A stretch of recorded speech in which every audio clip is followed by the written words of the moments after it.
Good evening and welcome everyone, distinguished guests and members of the ANU community. I can see there's just a couple more people coming through.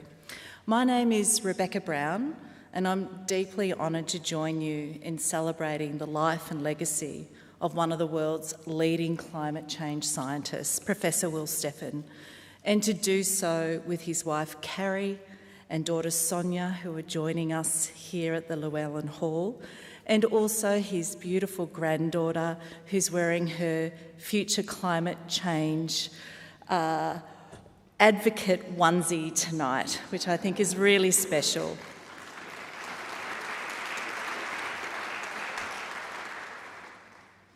I'd like to begin by acknowledging the traditional custodians of the land on which we meet, the Ngunnawal and Ngambri people. This land was always sacred and never ceded, and I recognise the enduring connection of First Nations peoples to these lands.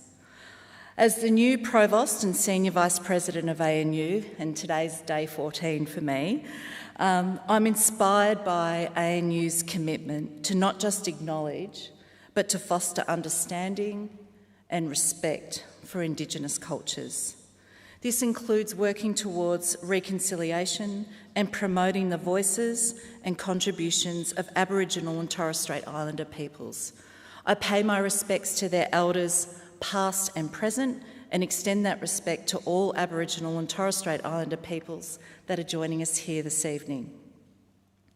It is with great pride that I welcome you tonight to this inaugural Will Steffen Memorial Lecture in honour of the remarkable Professor Will Steffen, or Will, as he was known among his friends and colleagues here at ANU. I would like to extend a warm welcome to Carrie and Sonia, whose presence here this evening makes this event even more special. I also extend a heartfelt welcome to Will's esteemed colleagues and friends, whose dedication and support have been so instrumental in continuing his legacy. Although I personally did not have the pleasure of knowing Will, as a professor myself of environmental studies, his work has been highly influential throughout my research and teaching career in sustainable development over the last 30 years. Will was a visionary in the field of interdisciplinarity, with a unique ability to see the connections between distinct scientific disciplines and how this could be leveraged to address the environmental challenges of our time. Will's contribution to climate science are unparalleled. He was a pioneer in Earth system science, synthesising and broadcasting ideas that were once seen as radical, but now considered mainstream. His work on the Great Acceleration and the Anthropocene fundamentally changed how we understand our impact on the planet. Colleagues from around the world remember Will as a scientific giant, a selfless mentor and a gifted communicator. His ability to convey the urgency of complex environmental issues is unmatched. Will left a profound mark on the world, and especially here at ANU, and I'd like to share with you some insights from some of his close friends and colleagues. Professor Saul Cunningham, director of our Fenner School, remembers with fondness the incredible outpouring of love for Will after his passing, and how this reflected the deep admiration and affection felt by the scientific community at large. Professor Mark Howden, director for the Institute of Climate, Energy and Disaster Solutions, reflected on Will's outstanding contributions to research and communication about the Earth as a system, his instrumental role in alerting the Australian public and the world to the challenges of climate change. And Emeritus Professor Barbara Norman remembered Will's unwavering commitment to climate action, his courage, intellect, and importantly, his sense of humour, which could lighten the weightiest of moments. Will's work transcended academic boundaries and reached the hearts and minds of people across the globe. His ability to simplify and communicate complex scientific concepts meant that countless individuals, organisations, sectors and nations could understand and act on climate issues. He was a passionate mountain climber, and Will once said, "Climbing is like science. It requires focus, holistic decision-making, and an acute awareness of one's surroundings." This philosophy guided his approach to environmental research and advocacy, helping him to navigate and overcome the obstacles in his path. We honour Will tonight, not only for his scientific achievements, but for his relentless advocacy and dedication to creating a sustainable planet and future for us all. Will's vision transformed our mindset from exploitation to stewardship. He was a pioneer in reframing our understanding of the relationship between humans and the planet. His career exemplifies how to be an inclusive, caring, and responsible global thought leader and advocate. And to continue this legacy of insight and impact, it is my great pleasure to now introduce our keynote speaker for the evening, Professor Johan Rockström.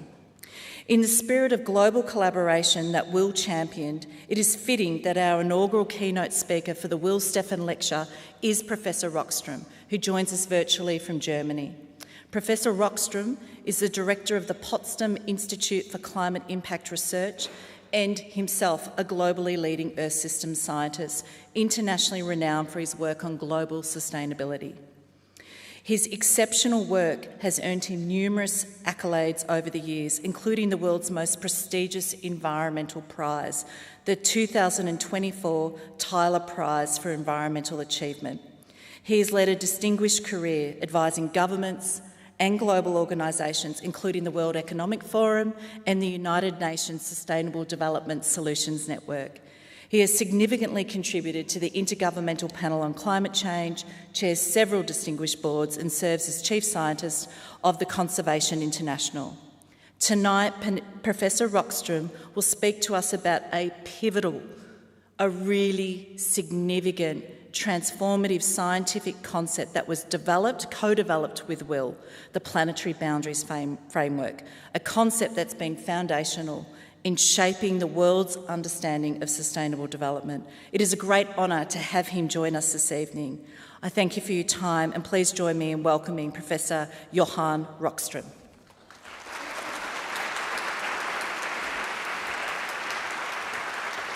Thank you so much, Genevieve, and it's an honor to be here with you. This is a very special moment. I really regret not to be physically with you. I can tell you that I speak on behalf of the entire global sustainability, Earth system science, climate science community when saying that we owe so much, both scientifically, but also in terms of humanism and let's say, approach of how science engages with society to our dear colleague and friend, Will Steffen. And what I want to do is to give you a scientific journey through some of the privileges I've had to work with Will in advancing the Planetary Boundary framework, but also give you some updates on some of his last contributions, which are legacies that are now at the frontier of cutting-edge interdisciplinary Earth system science right as we speak. And let me start at something that was published on the 15th of April this year in Nature, which was the first assessment of the 10 most cited scientific papers in global policy in the world. If one excludes economics papers only and take the top 10 list of all other disciplines, 3 out of those 10 are planetary boundary science related. The top one of them is the paper led by Will Steffen, the 2015 second scientific update on the planetary boundary science. The second one is the 2009 original planetary boundary science paper. And the third one is the planetary boundary framework being applied on healthy and sustainable food systems in the Eat Lancet Commission that for the first time did a global scientific assessment of how we can quantify, using the planetary boundary framework, a planetary health diet, healthy diets within planetary boundaries. So this just shows that Will Steffen's legacy is now, just as Genevieve pointed out, mainstream in the world. It is the highway of how we understand how we can navigate humanity's future on planet Earth in the depths of the Anthropocene. And I want to start in the Anthropocene because there were three main major scientific strands of advancements, and I would even say remarkable advancements over the last 30 years along three strands of science that, when brought together, and nobody could bring them together as well as Will Steffen, brought us to a tipping point that naturally took the next step in introducing the theory and the framework on planetary boundaries. And the first strand of science is, of course, the Great Acceleration, the work that Will Steffen coordinated as the head of the International Geosphere Biosphere Program, the IGBP, one of the big global environmental change programs, which, by the way, is what took him to Sweden and the Swedish Royal Academy of Sciences. The 2006 synthesis volume, which for the first time mapped out all the hockey sticks of the Great Acceleration. This was a pivotal point.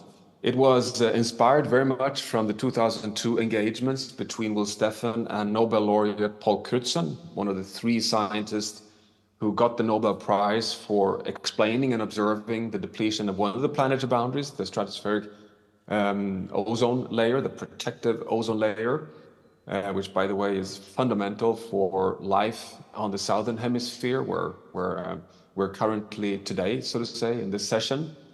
And that work on the Great Acceleration is the most important evidence-based for the Anthropocene, which was launched by Paul Crutzen in 2002, confirmed by the International Geosphere Biosphere Program and Will Steffen's scientific leadership in 2006, which was the takeoff point for us drawing conclusions that we've now reached a globalized phase of human pressures on planet Earth. We are, to quote Will, hitting the ceiling of hardwired processes that regulates the stability and the function of the entire Earth system. We've reached a saturation point, and that was one of the most important steps towards a planetary boundary framework. The second piece of science was the enormous advancements, right at the same time, actually, of our understanding that the Earth system is a self-regulating, complex biogeophysical system with its spheres, the hydrosphere, the biosphere, the cryosphere, the geosphere, the ocean system, and that these systems not only interact, they have feedback dynamics, and they operate in ways where many of these systems and processes have multiple stable states separated by tipping points. And that science had started in the early 2000s. The first publication came in the now famous Tim Lenton and John Schellenhuber et al. Tipping point paper published in 2008, so 1 year before the planetary boundary science paper. And together with Will, who was very close to this whole tipping point science community, the whole resilience theory community, brought that right into the mix. So suddenly we had the whole Anthropocene Great Acceleration evidence and that community, and the resilience science and tipping point science community sitting in the same room.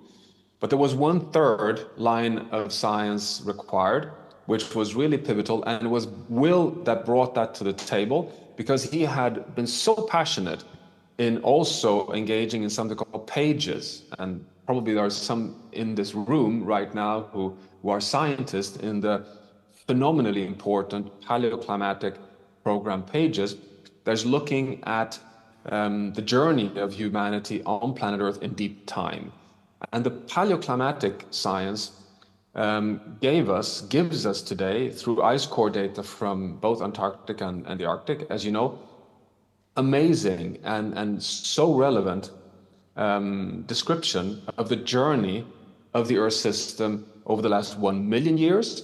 But now we have modeling runs that can reproduce the journey of planet Earth over the entire quaternary, over the past 3 million years.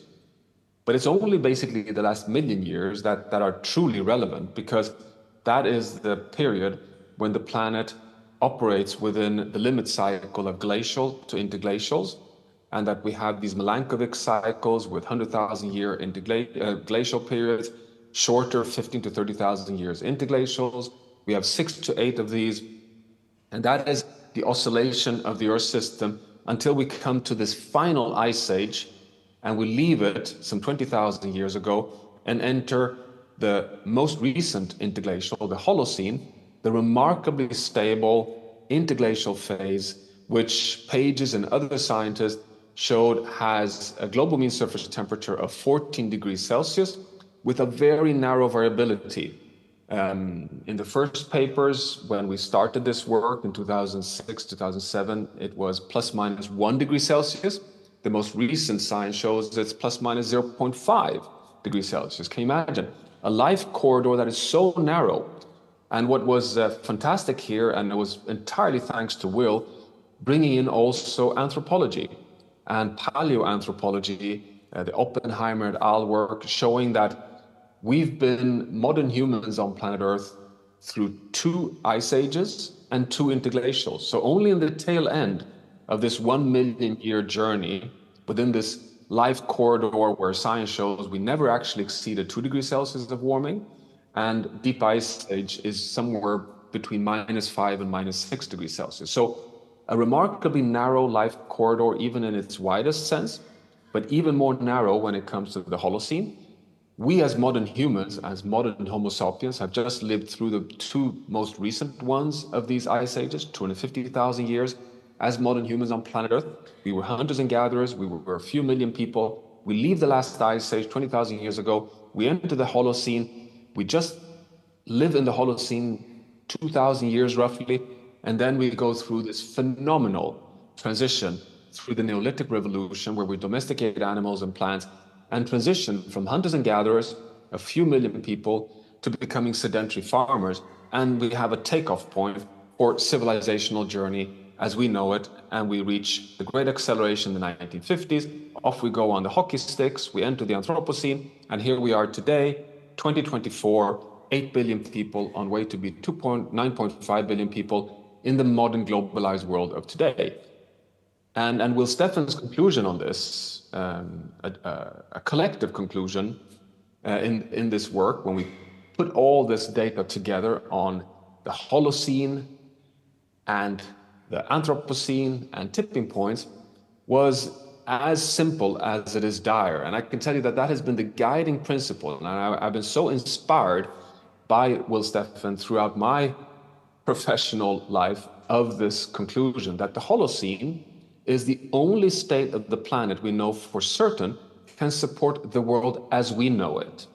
We have been modern humans outside of the Holocene. We have, after all, survived 2 ice ages. But we have no evidence whatsoever that we can, with dignity, with responsibility, cater for the world as we know it today. The 8 billion, soon to be 9.5 billion in the world, and how we define dignified, equitable, prosperous life. There's no evidence that we can support that world outside of the Holocene. So you can just imagine, put all this together in one scientific bucket, the Anthropocene and the Great Acceleration, the tipping point risks if we push boundaries too far, and a reference point of the desired planet. What we even played with, Will and I, as calling the Garden of Eden. And the beauty of the Holocene is that we have quite a lot of evidence of the variability range for parameters that regulates the state of the planet in the Holocene. So we have that, we adopted that as a reference point for measuring against the planet we depend on, the planet we need, the planet we want. And there you are. Put all this together and 2 questions arise. Question number 1, what are the environmental systems and processes that regulates the state and functioning of the planet?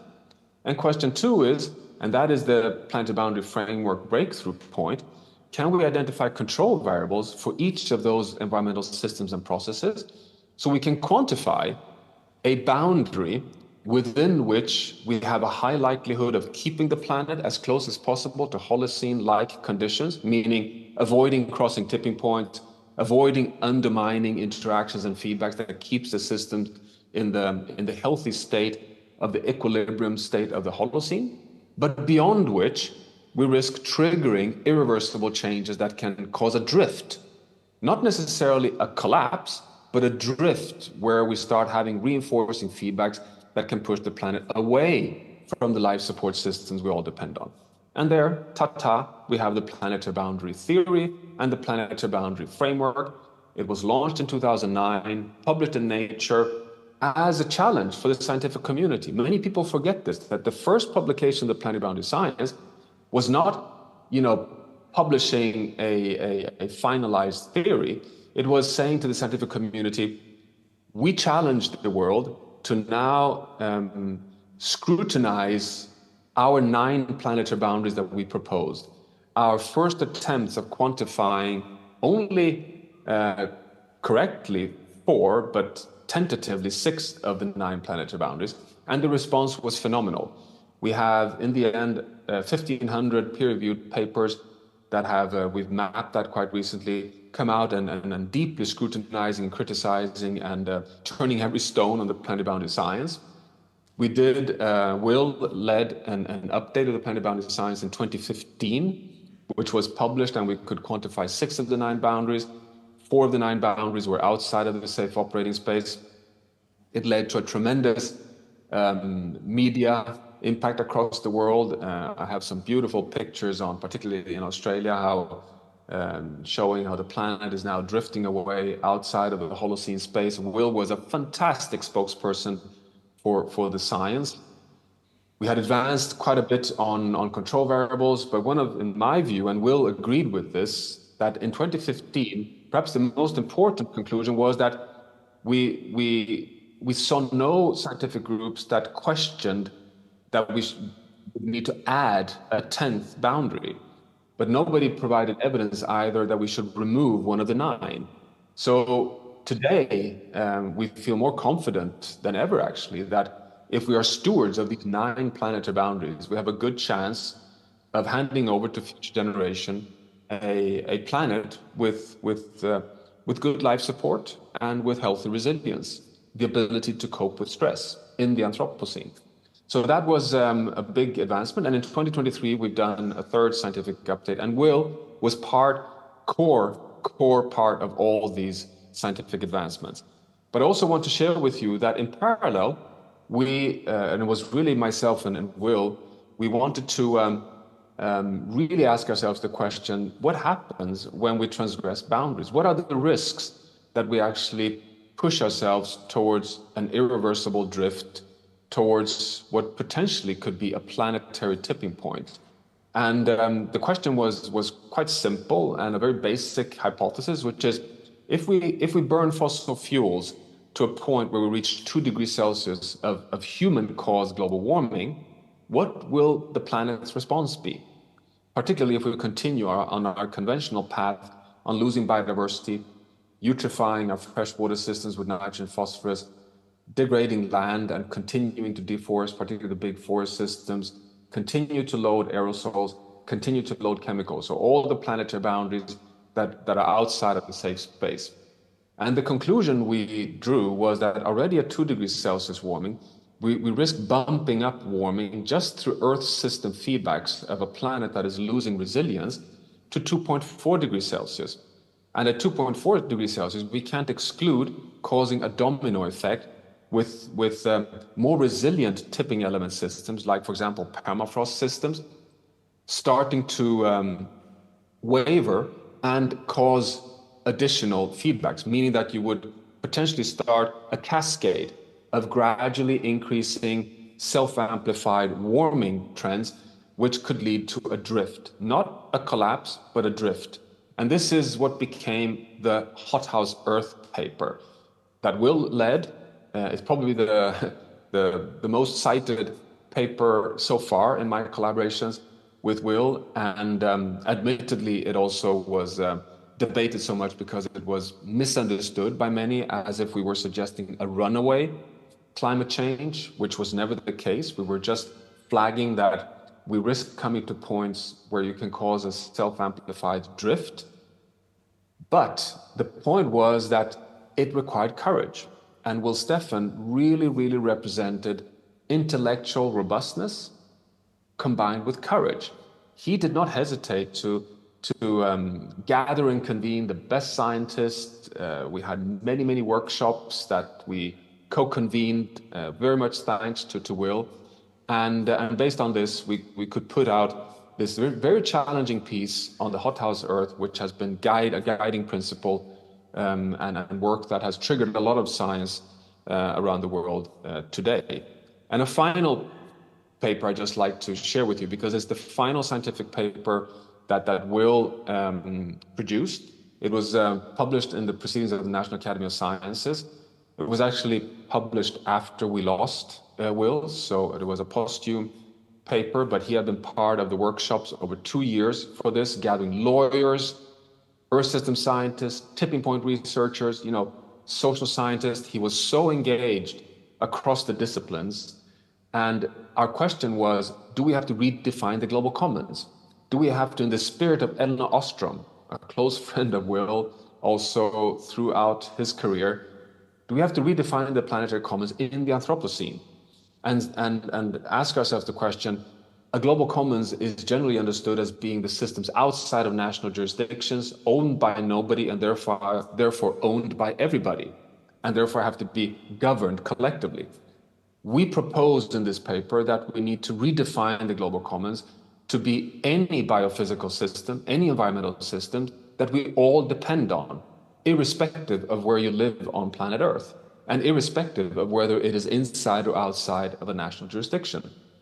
Which means, of course, that the planetary boundary systems would be planetary commons, global commons, which means that if you are in Canberra, or if you are, as I am, in Potsdam, we all depend on the stability of the temperate forest in Canada, on a stable Greenland ice sheet, on a functioning AMOC in the North Atlantic, on the West Antarctic ice sheet being stable, on the Amazon rainforest not tipping, on the permafrost in Siberia not thawing to a point of self-amplified warming. We all depended for our economies, for our livelihoods, for our prosperity, for our equity.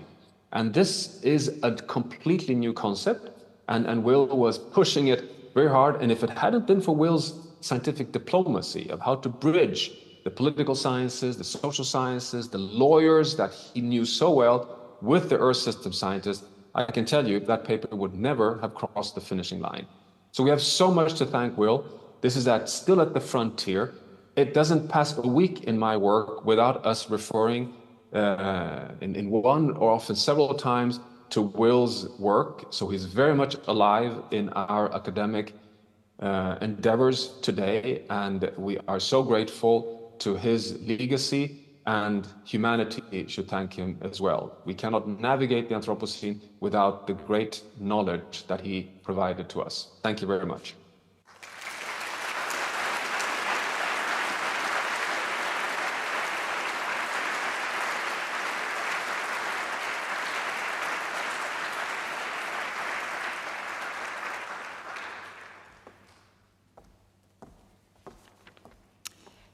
Can I speak here for just a minute before I move over to the chair? You can hear me, can't you? Yes, good, good. And can you hear me, Johan? I'm not sure what... Yes, I can hear you. Yes, absolutely. Lovely. Hello there, Penny. Hi.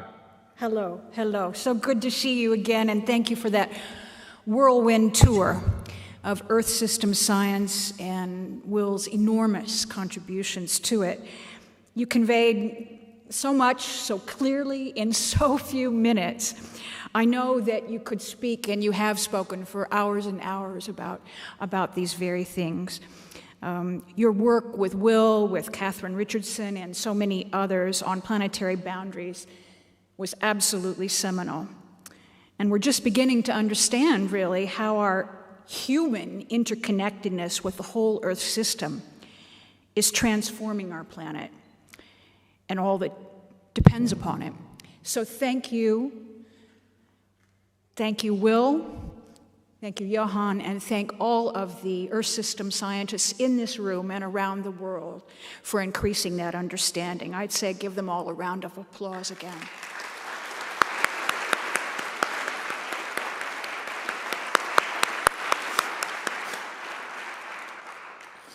My name is Penny Sackett, and it's my honor to introduce the next two speakers.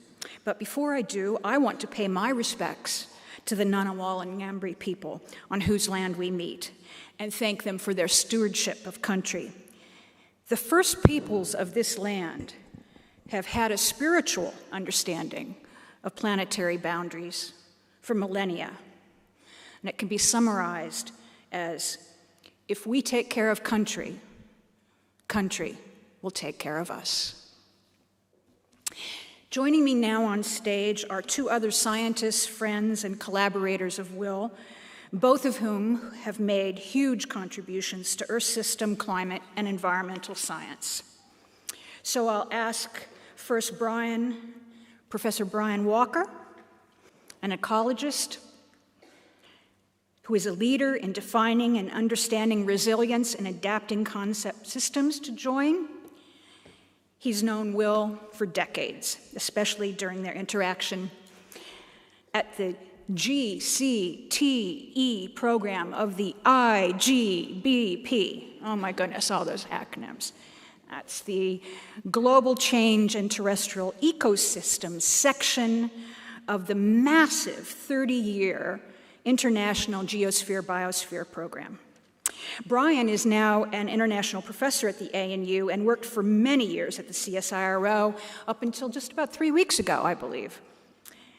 CSIRO, another acronym, but I trust I don't need to explain that to this audience. Welcome, Brian. And secondly,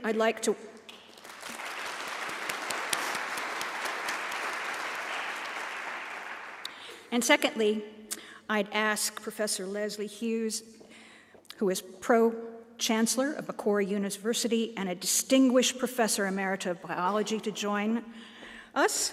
She's noted for her work on the effects of climate change on ecosystems and has been a lead author of the 4th and 5th IPCC reports, acronym alert, Intergovernmental Panel on Climate Change. Her interaction with Will has been not only through their shared science, but also through their common experiences in advising the Australian government on climate change and at the Climate Council of Australia as advocates for the strong action needed to avert the worst of global climate disruption. Welcome, Leslie.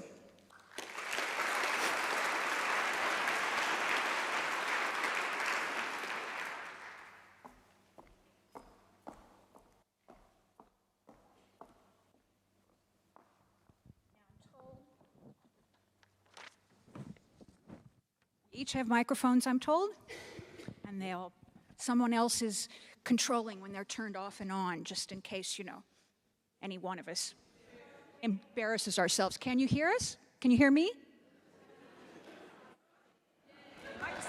Oh, there we go, good. Yes, we don't want it turned on until after you pick it up. Very good. Okay, Leslie, I'd like you to begin, if you might, by reflecting on some of your interactions with Will and how they have helped to shape your current work. Thank you.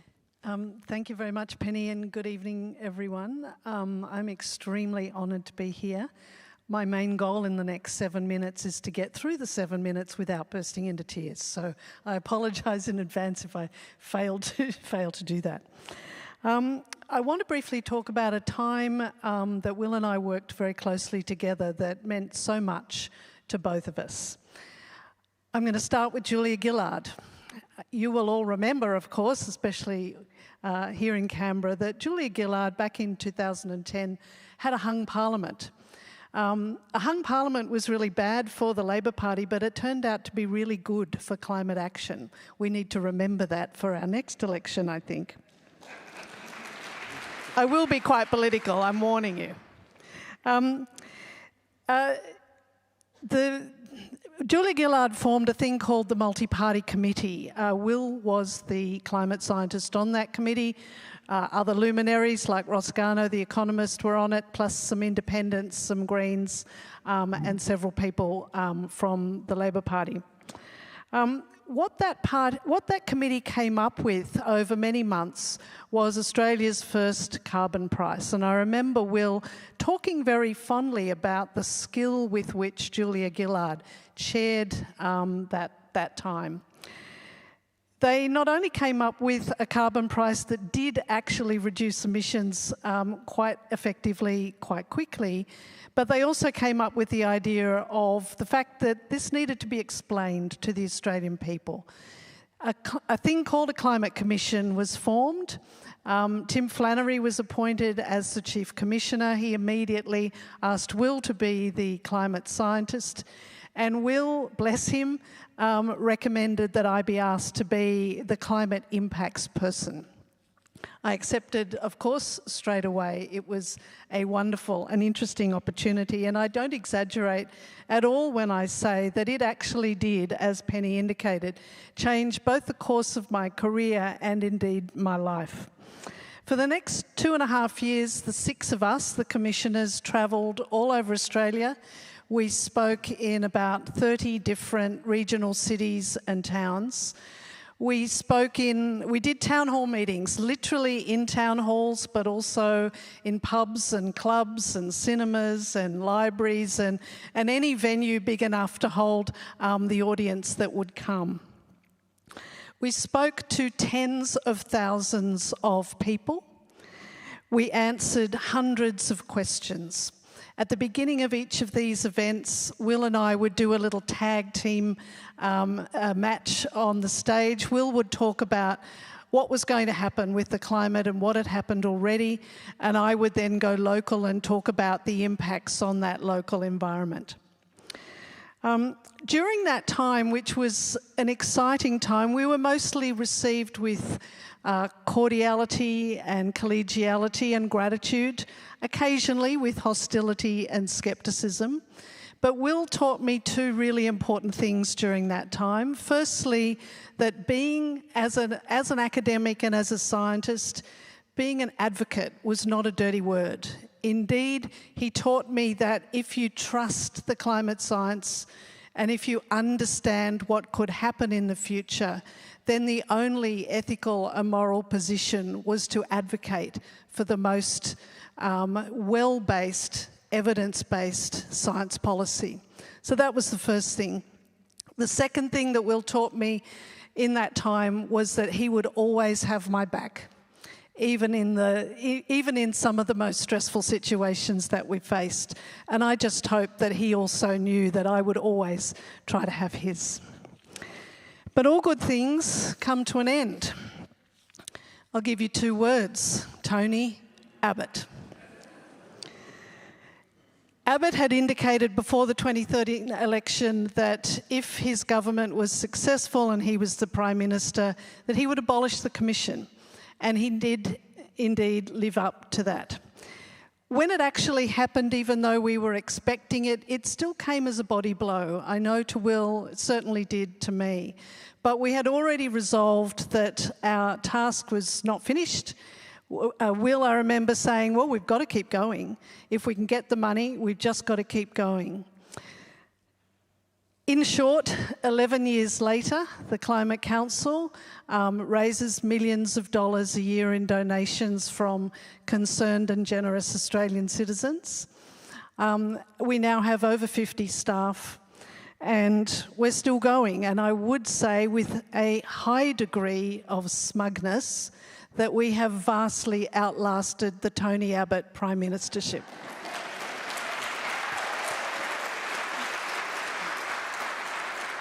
You know, it's a cheap trick, but I always get applause when I say that, especially, I think, in this city. I don't think Will and I ever really talked about how proud we were of the Commission and then the Council, but I know he was as proud of that organisation and how it began and how it developed and matured over time, and of its current makeup, and some of the Climate Council staffers are here tonight to also pay their tribute to Will. Will was simply tireless in that role. I remember being on the Climate Commission one day and watching him give 30 media interviews in one day. It was Will that actually coined the term critical decade, which was the name of our very first report that we presented to Julia Gillard in her office. Of course, we were referring to the last decade. Unfortunately, it's still the critical decade, this decade, but we've just transferred the name, and people all over the world are using that name that really originally came from Will. I'm having difficulty reading my notes now. Will was extraordinarily passionate about being a science communicator.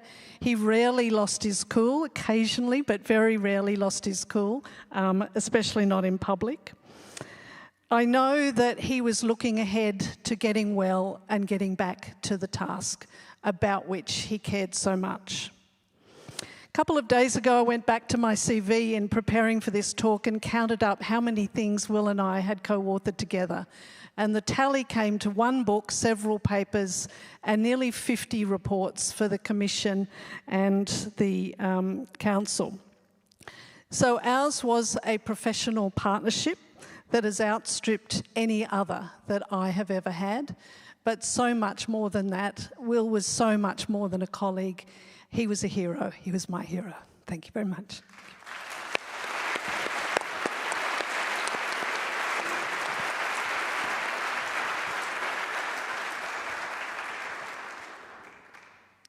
Thank you, Leslie.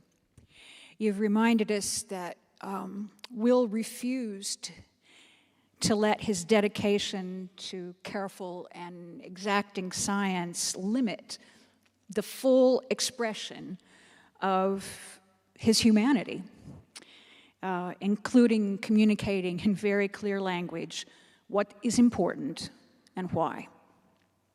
Thank you. Brian, you saw Will's dedication to science and his delightful human side in your work with him as well. Could you tell us a little bit about what made him so special from your point of view? Okay, thank you.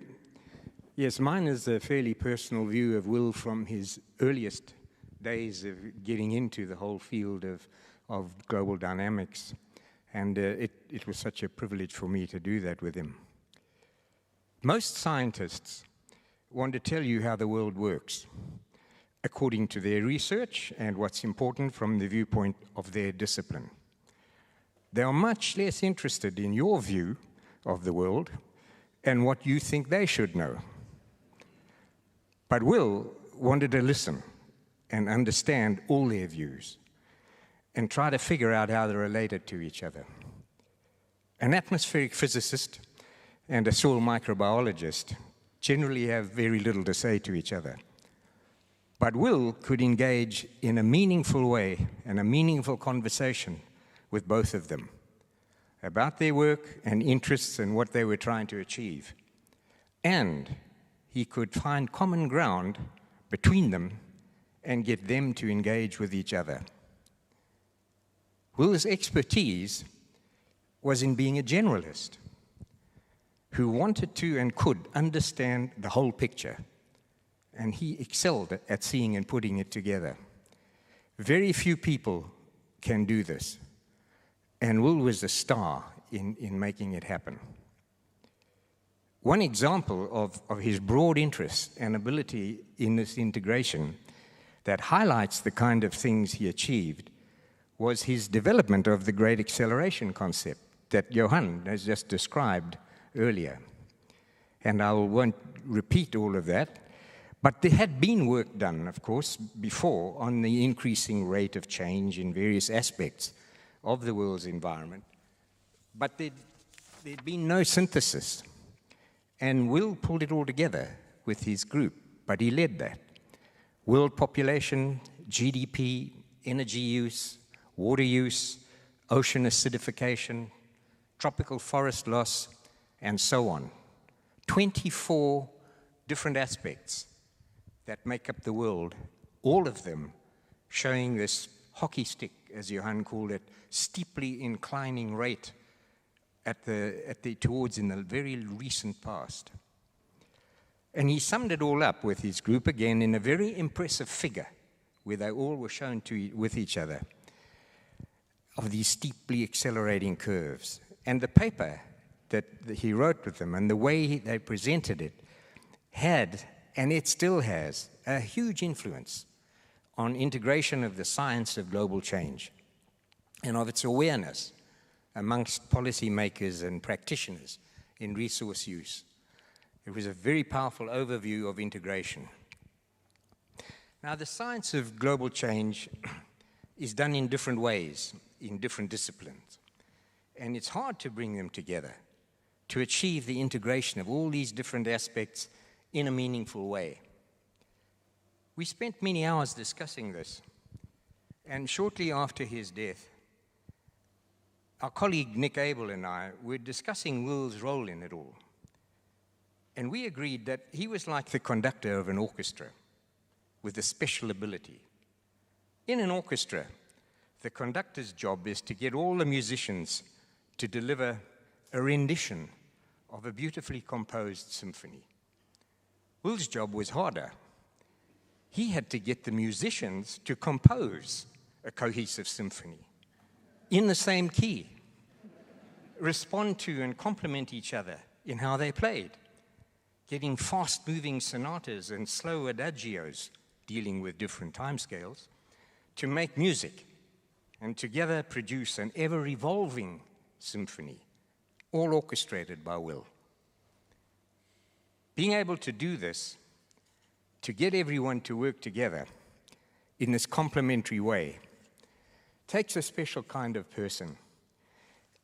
And this was the other side of Will, how he got people on side. Basically, he was one hell of a nice guy with a great sense of humor and an ability to express himself in an engaging way. He got on really well with everyone and kept them all involved. And I'd like to just finish with a little anecdote that I think captures this side of him, the non-scientific side that enabled him to bring all of this stuff together. We'd been running a fairly intense workshop in Tokyo, and on the last night, there was just Will, our admin assistant Rowena, and me left. And after a pleasant meal and a few sakis, we wandered back to our hotel. And on the way, we passed the karaoke bar. And Will suggested we'd better go inside and just have a look. So we did. And around midnight, after a few more enjoyable sakis, I have this picture of Will in my mind, ending with much applause from the audience, a passionate rendition of Elton John's Goodbye Yellow Brick Road. Now, it may not have been all that much in tune, but from the enthusiastic applause, the Japanese audience just loved it. Here's to you, Will. We all celebrate your life and achievement. This should actually be full of champagne. Cheers.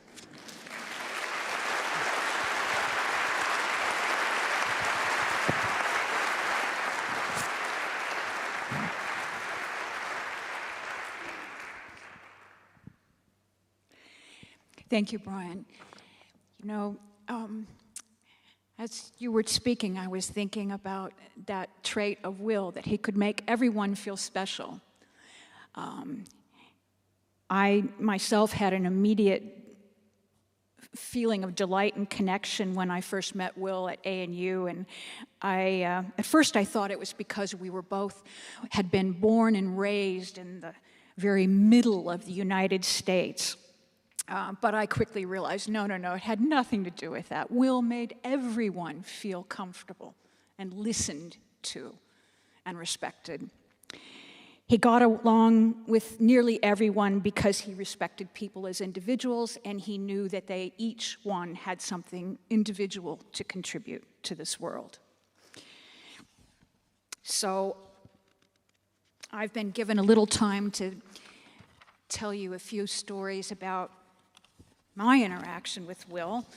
When he arrived as director of the ANU Center for Resource and Environmental Studies, as it was then called, in 2005, I was director of the Research School of Astronomy and Astrophysics at Mount Stromlo. And Will and I found ourselves at many of the same meetings, and as I say, we hit it off immediately. ANU research directors, at least during that period, had memorable, some might even say challenging personalities, often with a bit of bravado, but not Will. He had not an ounce of performing persona. He was genuine and forthright in every exchange.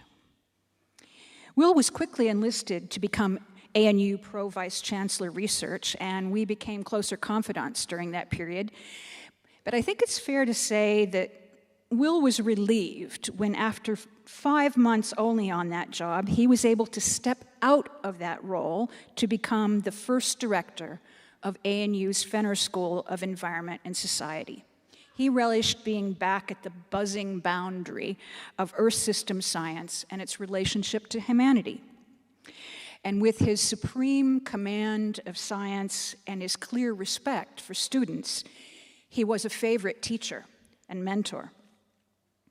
In 2008, Will was appointed the inaugural director of the ANU Climate Change Institute, with the charge of synergizing climate change research done across the whole university in the natural and social sciences and the humanities. And during this period, he, along with several other prominent climate scientists, I'm sorry to say, received death threats for publicly speaking the truth about climate change. And Will was transferred to a secure facility, but he continued his truth-telling.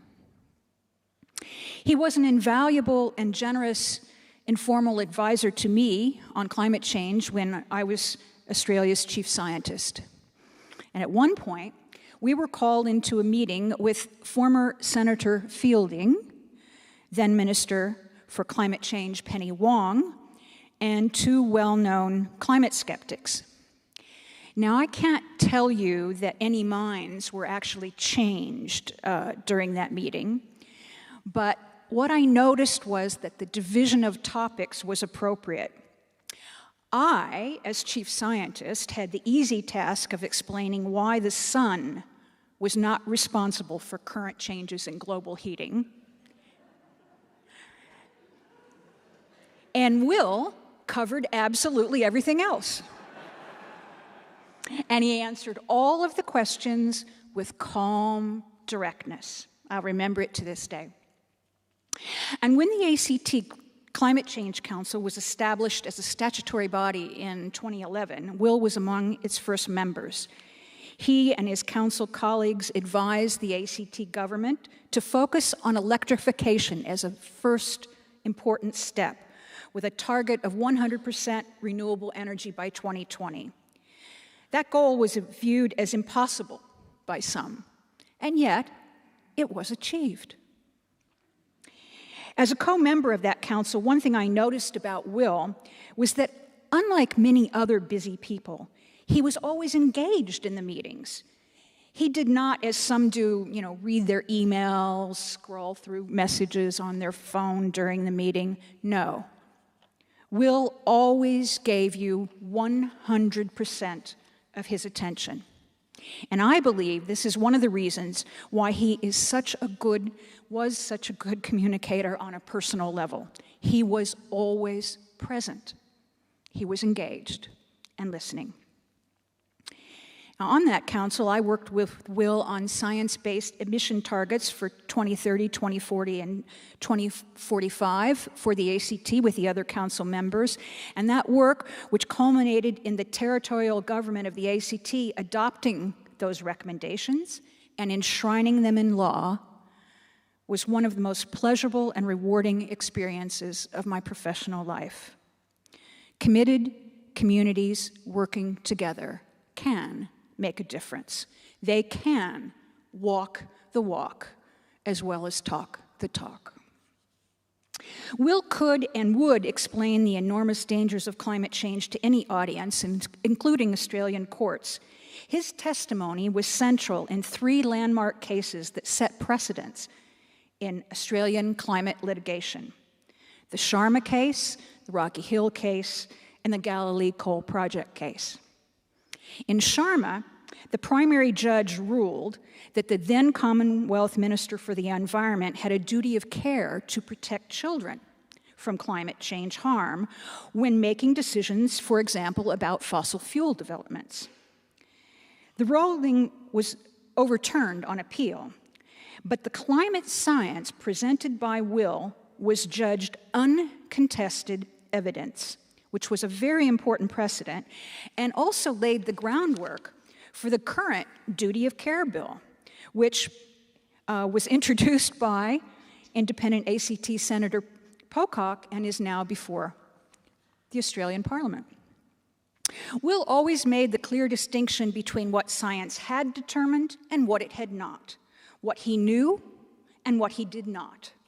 This trait is sacred professional practice, really, for scientists, and it can sometimes cause us to cautiously overemphasize smaller caveats at the expense of losing the main overriding point. But Will never made that mistake. He left no doubt as to the central point. And I'll give you an example from his testimony in the Rocky Hill case, which was the first rejection of a coal mine by an Australian court based in part on the mine's contributions to climate change. The case was especially important in that the justice rejected what is sometimes called the market substitution, or perhaps a bit more rudely, the drug dealer's defense. Namely, that if this mine doesn't produce coal, well, some other mine will. In fact, arguments are sometimes put that increasing Australia's coal production will actually reduce emissions. How could that be? Well, it's said because it would hypothetically replace dirtier coal of other nations. But what has been called a mic drop moment in expert testimony, I have heard it called that by lawyers, Will told the court in the Rocky Hill case bluntly, quote, "You cannot reduce emissions by increasing them."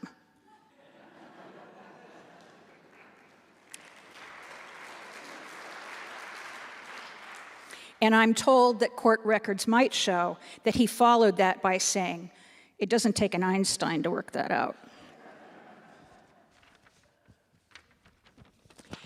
In the more recent Galilee coal project case, the first time an Australian coal mine was challenged on human rights grounds, it was Will's evidence and those of other climate scientists that helped convince the court to reject the case of Waratah Coal, ruling that the mine would indeed infringe the rights of First Nations peoples.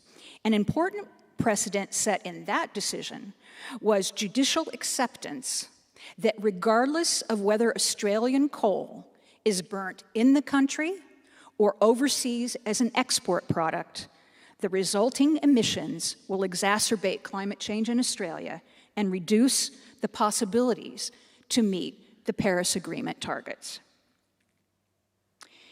Will's precedent-setting evidence in judicial cases is the reason that I now dedicate much of my semi-retirement work to providing climate change evidence in courts. No one can fill his shoes, but we can attempt to follow in his footsteps. Will was a colleague, a mentor, a hero, and a friend. I have told this short story to some before, but I'll end by telling it again. When I was 5 years old, I asked my parents for an older brother. My wish was not granted, at least not until much later in life, when I met Will Steffen. And I will forever be grateful for that blessing. Thank you, ladies and gentlemen, for sharing the blessing of Will Steffen's legacy with us tonight. Thank you.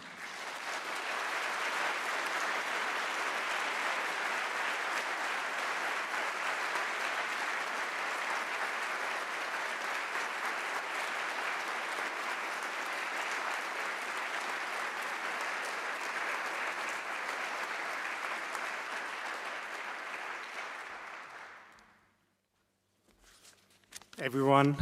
It's a wonderful privilege, isn't it, to be together and to celebrate Will Steffen as a brilliant scientist and leading thinker on climate change. Someone who's truly made a difference in how the world understands the problem and who conveyed hope and opportunity as well. My name is Frank Jotzo. I'm with the Institute for Climate, Energy and Disaster Solutions. And just on behalf of ANU and especially ICEDS, thank you for joining here tonight. And a very, very warm thank you, of course, to our speakers for sharing so generously their experiences and their thoughts about Will.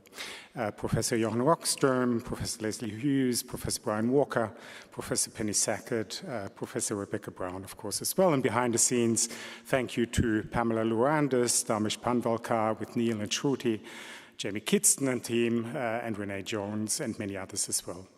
A warm thank you also to the family, Carrie and Sonia, their friends and family as well for their support all along this journey. And as we close, we look forward, of course, ahead. And I'd like to just mention a couple of events that are coming up in this broad realm here at ANU. Firstly, the ANU Annual Disaster Solutions Update on the 6th of August. You can already register your attendance for that.